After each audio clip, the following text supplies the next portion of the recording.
একদিন এক পীর সাহেবের কাছে এক সাহেব আসছে মুরিদ হতে।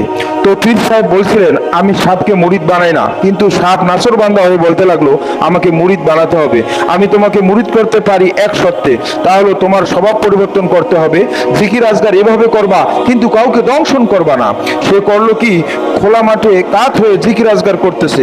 রাখাল ধান কাটছে, সন্ধ্যার পর বাড়িতে নিয়ে যাবে, দড়ি নাই। খুঁজতে খুঁজতে দেখলো লম্বা একটা দড়ি, ওইটা যে সাপ সে বুঝতে পারে নাই। সে ওইটারে ধরে ধানের আটি বাঁধছে। সাপ তো মহারাগ, সাপ তো আর যেই সেই সাপ না, অনেক বড় সাপ। আরে বাবা, তুমি আমারে দড়ি মনে করলা, আমি তোমারে কেমন দড়ি মুরিদ না হইলে বুঝাইয়া দিতাম। বাধার কারণে সাপের ঘাড়ে ব্যথা লাগছে।